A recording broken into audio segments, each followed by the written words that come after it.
Good evening, everybody. It's always a delight to see you all here. Happy New Year, because it's the first of the season. So for those of you who are veterans of the salons, welcome back. For the newbies, such a delight to have you. My name is Paola Antonelli, and I'm the director of the R&D initiative at the Museum of Modern Art, and I'm also senior curator in the Department of Architecture and Design.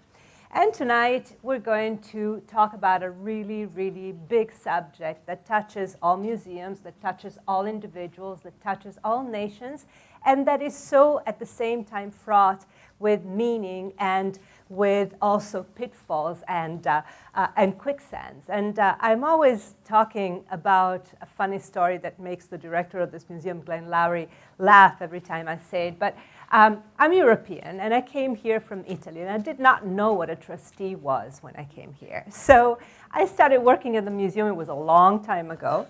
And I started meeting all of these great people, especially some amazing lady, Lily Auchincloss, Patty Cisneros, Jo Carol Lauder, you name it. Just this great Agigant, just these great ladies. And I could not understand, for the love of God, if I was working for them or if they were working for me. So it was one of my first encounters with American-style philanthropy.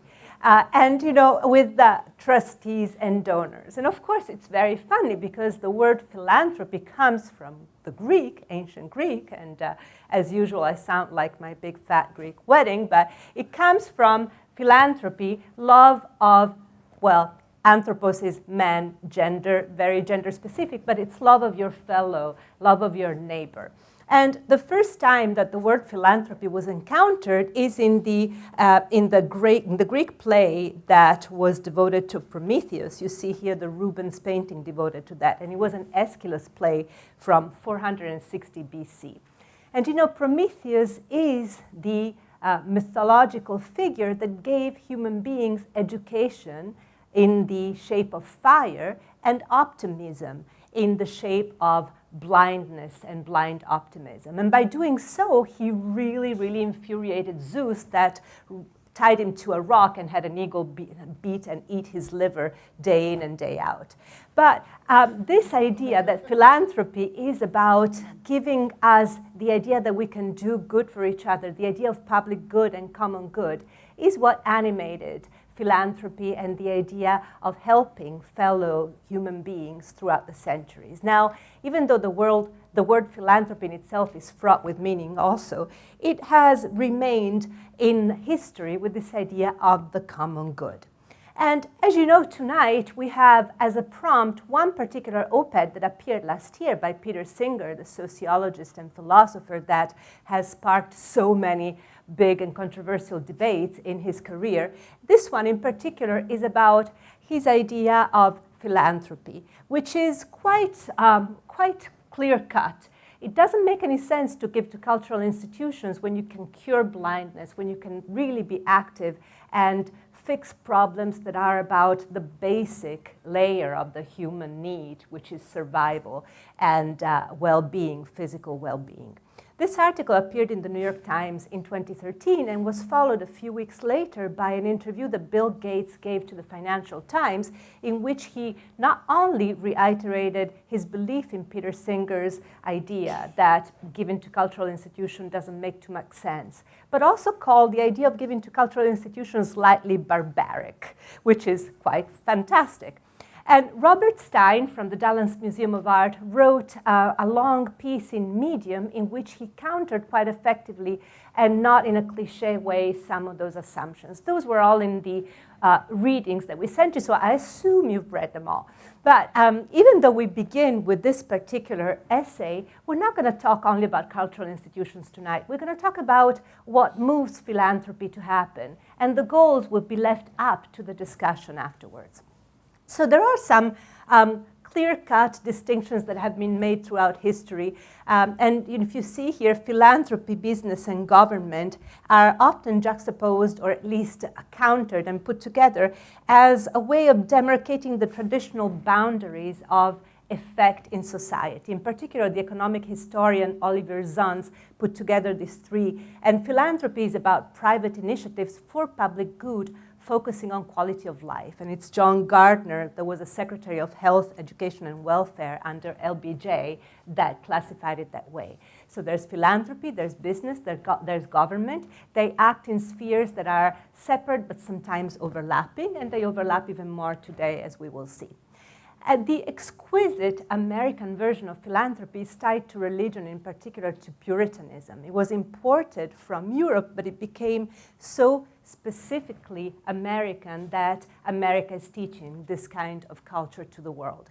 Paul Revere and Benjamin Franklin both quoted Cotton Mather, that was a Puritan minister in New England and also a great pamphleteer that wrote several pieces, several wonderful essays, in particular Bonifacio's, in which he talked about the culture of collaboration, about the voluntary associations that the whole world envies us, because I'm American now.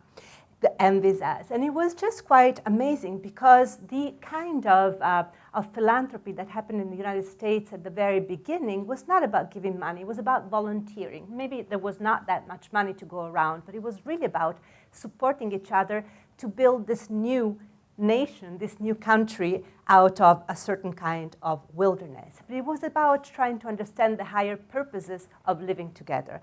And it's beautiful because Benjamin Franklin says to Mather's son later in life that he learned from Cotton Mather to be what he calls a useful citizen. So the idea that philanthropy, citizenship, and voluntary association and living together go hand in hand is quite beautiful. And of course, we've heard a lot about the Gilded Age of philanthropy, but there's different kinds of philanthropy. We usually hear a lot about people like John D. Rockefeller, or we hear about Carnegie, and we'll talk about him more. But I also wanted to talk about St. Catherine Drexel. Well, when you talk about Rockefeller, of course, he was a self-made businessman, and he's one of the great figures of industry that were able to move America from being an agriculture and commerce nation to being an industrial giant. He was already interested in the 19th century in biomedical research, public sanitation, and education. So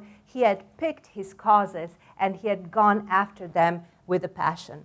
St. Catherine Drexel was born in a really, really wealthy family in Philadelphia, so it was not her own wealth that motivated her. But since the very beginning, since she was a little girl, she wanted to get into a religious path. And her parents dissuaded her at first, but she went back and actually asked the Pope for help. Her cause were Native Americans. And interestingly, she went to the Pope at that time and asked for help having missionaries sent to Native American regions. And the Pope told her, well, you're the only missionary that's needed. Her parents were involved with J.P. Morgan, were great bankers, her father. And her biggest claim to fame or claim to history was really having established all of these Native American missions throughout the United States.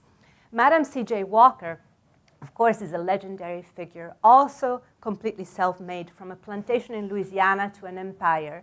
And throughout all that, stemming from this idea of self-realization, the impetus to help other women become independent and create their own wealth by making them sales agent for her hair product company. So it was really quite an amazing vision, but you see that all three of these visions are based on sparking other people's potential, also a very American distinction between charity and instead philanthropy. Andrew Carnegie, of course, was so prodigiously prolific in his writings that not only did philanthropy, but also theorized and kind of framed philanthropy for the use of all Americans. There's too much to talk about him, to tell about him. Of course, we know about his business. He was a U.S. magnate, and he was based in Pittsburgh. But what is important is that his book, Wealth, from 1889, Wealth, could we be more clear, established three key points. Number one, capitalism is the optimal state of affairs. Number two, surplus wealth must be distributed during one's life. Number three, wealth must be distributed not as almsgiving charity, but as an investment. Doesn't it sound like today? it's really interesting. New philanthropy? Not really. But there's so much more to be said. But his distinction between charity and philanthropy, and you might not agree with the word philanthropy, but it's a distinction that we'll keep here, was key to what he was trying to teach and to preach to everybody. In particular, in his essay, Wealth, he also established 8 categories, 8 areas of social endeavor that people might want. You know, there's a lot of seats here. Sorry, I don't like to see people standing there like, yeah, there's a lot. So just sit here. So amongst all these different areas were university, of course, and then libraries. And we see here some of the great, great American institutions that were established at that time, museums and galleries. You know, I wish that we could have a few days to go through all of these great philanthropists, including Isabella Stewart Gardner, and then, of course, hospitals, medical colleges and labs, and, of course, museums. And I wanted to interject here this little slide to talk about 3 great ladies, you know, Abby, Mary, Lily. That's how we call them. It's not true. We don't call them that way. But still, they were the 3 ladies that founded the Museum of Modern Art, and that was the original museum on Fifth Avenue, a little townhouse. And then other areas are public parks, concert halls, public baths, churches. So these are the categories that Andrew Carnegie kind of listed in his book, Wealth, that to this day remains read by many who want to understand more about the legacy of past philanthropists in the United States. Where we are today is different but the same at the same time. You know, this is the famous Giving Pledge that was put together by Warren Buffett and Melinda and Bill Gates in 2010. Actually, they theorized it in 2009. And the Giving Pledge is an effort to invite the wealthiest individuals and families in America to commit to giving the majority of their wealth to philanthropy. Already Warren Buffett around 2006, 2008 had started giving a lot of his money to the Gates Foundation, and when that started kind of transpiring to the public, he and Melinda and Bill Gates decided to make it public and to also formalize it into this pledge. And the pledge is a commitment by the world's wealthiest individual and families to dedicate the majority of their wealth to philanthropy. And as of May 2014, 127 billionaires, it's open only to billionaires or to people that would be billionaires if they were not giving to charity. 127 billionaires of May 2014 giving 50% or more of their wealth. So it's quite a powerful idea, and it's also very typical of our day. It's a pledge, it's a challenge. It's not anymore just an example, and we'll get to that later. The total giving by type of recipient organization, these are great slides that were put together by my colleagues at MoMA last year. And I have here Todd Bishop, who's our Senior Deputy Director for External Affairs. Would you mind saying something about this slide? You can go, oh, you have the comment. Oh, yeah, I think I have this. Well, first I'd just like to welcome everyone and also to thank Paola for holding this salon of a topic that's very near and dear to my heart, fundraising. I do want to say I'm glad to hear about the Rubens. I was curious of what that image meant, because when I saw that, I didn't know if that was an example of fundraisers, but it looked a little frightening. I mean, I think many would not be surprised by this slide. I mean, I think that this has been pretty consistent for a long period of time, but religion continues to be near and dear to most people's hearts, and obviously education and human services. We'll see some slides coming up, I think, where we can dive in a little bit more, because I think it is interesting of where this pie chart is going in the future. You see, of course, 5% as arts, culture, and humanities, and within that, it's even a smaller percentage goes to visual arts organizations. But we'll go a little bit further into this in the future slides. Thank you. I just wanted to frame the issue for you to see where everything goes. And you see here the individual giving, and we start comparing the next generation to the current one. So the shared issue between young donors, Generation Y and X, and their families are education and human services. Then there are some emerging issues for young donors: animal welfare, environment, civil rights, and advocacy. And instead, the divergent issues are health, religion, faith, arts, culture, youth, family. Interestingly, that's where you see the departures from the past. And we see it, one of the best ways to kind of portray new philanthropy is to look at the Clinton Foundation and the Gates Foundation and their different goals. So this is new philanthropy, but it's not yet millennial philanthropy. So the goals are very clear, and they are about improving the state of the world by acting in a way that sparks chain reactions in different parts of the earth. Philanthrocapitalism is a relatively new definition of something that in a way existed since the times of Carnegie in different form. And there was a particular report in The Economist that happened in 2006 that defined it in ways that were clearer. But in a way was, if you see at the bottom, give a man a fish is charity. It's a very kind of pedestrian way to put it, but teach him to fish is new philanthropy. Revitalize the fishing industry is the philanthrocapitalism model, and it's the way that it was framed in the Economist article. And there are many different parts to it: venture philanthropy, impact investment, microfinance, the effective altruism that Peter Singer has been preaching, venture humanitarianism. It's all about treating the realm of philanthropy as if it were an investment fund and trying, therefore, to maximize the return of our investment. But the return of our investment is not money, it's social impact. And we'll hear more about it from our speakers tonight, but some examples are the Omidyar network that went from being called foundation to being called network, so that the intent of the social return of our investment could be declared more openly, or the Acumen Fund by Jacqueline Novogratz, that is one of the best examples of this kind of push.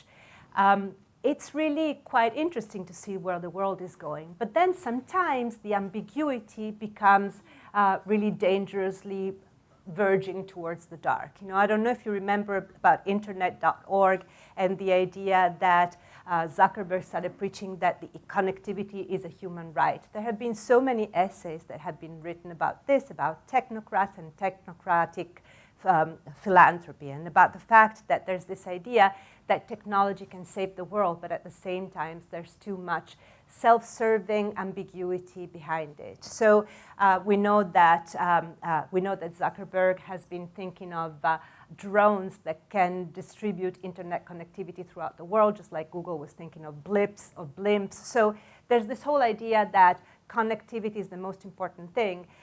Interestingly, not all technocrats are technocratic philanthropists, because if you think of Gates, he's a technocrat for sure, but he still wants to act. He wants to save the world in a different way. Anyway, this particular issue is very, very interesting, and we can have a salon only about that, but it was worth talking about it because the advent of the digital dimension has brought new possibilities also for philanthropy. And individual giving has been quite interesting, especially when it comes to younger people, because organizational websites and crowdfunding have popped up and have changed a little bit the landscape. And even more so when you think of viral fundraising, which we'll get to. These are some of the organizations. Of course, Kickstarter is quite well known, but then there's also Causes and Give Forward. And then GiveWell is a website that rates foundations, so you can go and see where $1 of what you give goes, and you can have a little bit more of a sense of how the whole organization works. Kickstarter, of course, it's quite well known at this point that in 2012 it had surpassed NEA in arts funding, and Yancey Strickler, the CEO, told us that to date $1.45 billion has been pledged to projects, and more than $1 billion has been distributed. And in 2014 alone, approximately $530 million have gone to creative projects. We know that Marina Abramovic has been able to raise more than what she wanted for the theater, for the Performance Arts Center that she's trying to build in Hudson, New York. And that also, what was interesting is that during the campaign, there was a really intense social media barrage that kept it going. And social media become really important when it comes to other forms of philanthropy or a kind of crowdfunded philanthropy, such as the Ice Bucket Challenge, which was quite amazing in that it raised more than $100 million in a very short time and created a much deeper awareness of ALS. And there are many other companies and nonprofits that are looking to this model. For instance, the American Foundation for Suicide Prevention is starting to think of a campaign of a pie in the face, using also Robin Williams and the scene from Mrs. Doubtfire as a prompt. So it really is serious and crazy at the same time, but it works. It's a challenge, it's viral, it uses social media, and people give this much money. Look at this. In just a few days, they were able to raise $100 million. Other forms of harnessing of celebrity, well, we know about the RED Foundation that Bona established. There was an auction last year that was held here at Sotheby's in New York. It was called the RED Auction. Mark Newson and Johnny Ive from Apple were involved. They raised also $12 million, actually almost $13 million, just by tweaking products that were already existing and making them red. And the RED Foundation is about resolving the problem of AIDS in Africa. But interestingly, what happens here, and it's fascinating, and probably Neil is going to talk about to this effect tonight, millennials seem to have reverted the Maslow hierarchy of needs and seem to be really seeking self-actualization as soon as possible. If you have some money, put it to good use now and try to use it in a way that can create impact and affect change as soon as possible. And therefore, individual giving amongst young donors is about having as hands-on involvement as possible. And it really is interesting to see that volunteer activities are coming back, pretty much like they were at the beginning of the American nation. Sometimes it becomes almost a little funny. This is Charity Water, which is a charity based here in New York. And Scott Harrison is the founder, and he's really charismatic, a great speaker. And this is a chartered voyage, a chartered flight that he organized a few years ago to bring water to Ethiopia. And it has all these different kind of like celebrities that up and went bringing bottles of water. It's like hands-on, let's go, let's get involved as soon as possible. Tonight, to discuss all this and more, we have 4 great individuals. And you see them portrait here, and soon you'll see them on the podium. I'm going to talk about them very briefly in order of appearance. The first will be David Rockefeller Jr. He is here. And as I mentioned in my email, he's our formidable trustee. He's also the chair of the board of the Rockefeller Foundation. He has had innumerable positions in boards of all kinds. And he's also been very involved in environmental issues besides many other health and public action issues. In particular, he founded one association that's called Sailors for the Sea, which is a new voice for ocean conservation. And also he's very involved in the Asian Cultural Council, but it's innumerable how many different associations he's involved in. And that's why his amazing knowledge and experience will be so precious for us tonight. The second person to speak tonight will be Jean Owen. She's over here. She's the CEO of Virgin Unite, which is the entrepreneurial foundation of the Virgin Group. Entrepreneurial Foundation, remember these words. And she's also a partner in the Virgin Group that's focused on people innovation. She has been working for many years in this particular realm, and the kind of initiatives that Virgin Unite has sparked are so interesting. There's one in particular that I wanted her to speak about, that's the elders. That is this amazing group of elders that are the wisest people in the world that presumably we could go to when there's big problems that arise and we want some advice. I don't know, Jean, you'll explain better how that works, but it's really quite impressive.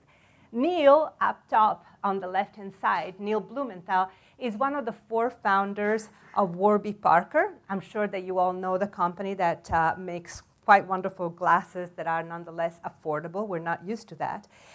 His 3 co-founders were David Gilboa, Andrew Hunt, and Jeffrey Rader. They started the company at UPenn with $2,500.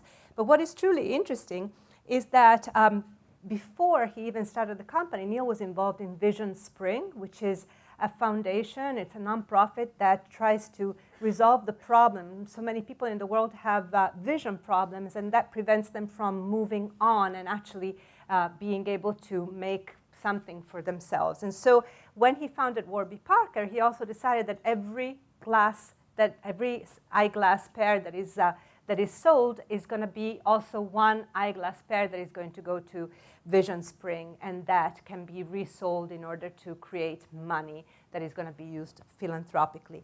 And it's very funny because Neil and I met a few years ago, and I've always thought that I wanted to involve him in this. I did not think of the craziness that the Peter Singer article juxtaposed museums and blindness in Africa, and then he's an eyeglass company. Sorry, I just found out this afternoon, and it kind of dawned on me.